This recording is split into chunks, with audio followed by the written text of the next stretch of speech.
Au début, la motivation était là. C'est certain que la première journée était un peu plus difficile. Ça va être difficile. La première journée, la fin de la journée a été difficile surtout. Le mois va pas être facile, ça, on le sait tous. Mais je pense que ça va quand même bien aller.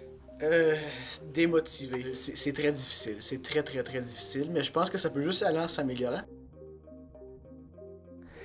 Je suis écœuré. Je suis plus capable, les gars. Honnêtement, si c'était pas d'un défi en groupe, je pense que ça ferait longtemps que j'aurais abandonné.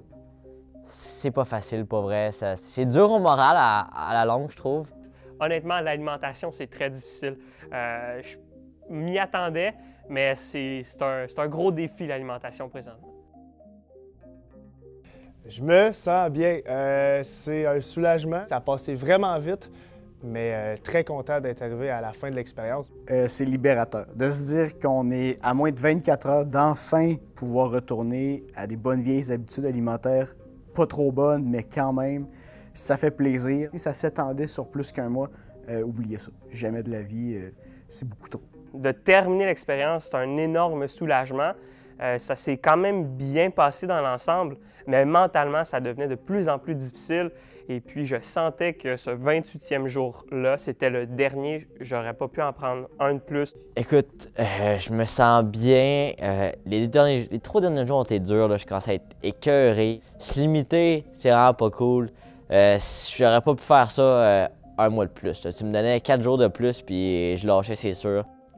Comme vous avez pu l'entendre, et contrairement à ce qu'on pensait, on a eu beaucoup plus de difficultés à changer nos habitudes de vie pendant tout le mois de février. Mais pourquoi? Bien manger, bien s'entraîner, cuisiner plus régulièrement, ce sont tous des objectifs en apparence si simples. Alors pourquoi ça a été aussi difficile? Eh bien, avec un peu de recul, on comprend qu'on a peut-être été un brin trop optimiste, on est peut-être allé trop loin. De changer la composition de cette diète de façon aussi drastique, ça peut représenter un choc. Je pense que c'est important de reconnaître que c'est un peu extrême puis c'est peut-être pas souhaitable. En fait, pas peut-être. Ce n'est pas souhaitable de manger parfaitement tout le temps. Donc, si on comprend bien, on a poussé cette expérience à l'extrême, ce qui n'était vraiment pas nécessaire. Avec de la nuance, plus de flexibilité en changeant une habitude à la fois, le défi aurait pris tout son sens et nous aurait vraiment aidés. Et dans ce cas-ci, laissez-moi vous dire que les bienfaits auraient été nombreux. Généralement, quand on mange de façon équilibrée, quand on mange bien, on a plus d'énergie pour vivre la vie qu'on a envie de vivre, pour justement entreprendre les projets qu'on a. Je trouve qu'une des choses très concrètes, c'est qu'on peut avoir plus de plaisir puis on a une digestion qui est meilleure. Physiquement, que ça peut apporter, c'est que ça peut être vraiment plus facile pour effectuer des activités quotidiennes.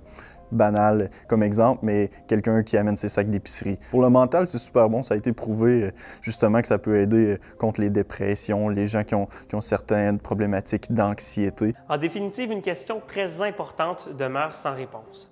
Comment faire pour réellement changer nos habitudes de vie pour le mieux? Comment faire sans y laisser notre santé mentale? De justement pas viser la perfection, mais viser plus la flexibilité, à cuisiner des grosses batches de bouffe. Je pense que premièrement, de se demander, est-ce que le changement que je tente d'instaurer, est-ce qu'il peut être durable à long terme? Est-ce que je vais être capable de l'appliquer pour le reste de ma vie, par exemple? Ça, c'est déjà une bonne première question à se poser. En terminant, on le rappelle, l'objectif d'une vie plus saine, c'est important, mais ce l'est encore plus de le faire pour les bonnes raisons, de la bonne façon et toujours en étant bien encadré par des professionnels.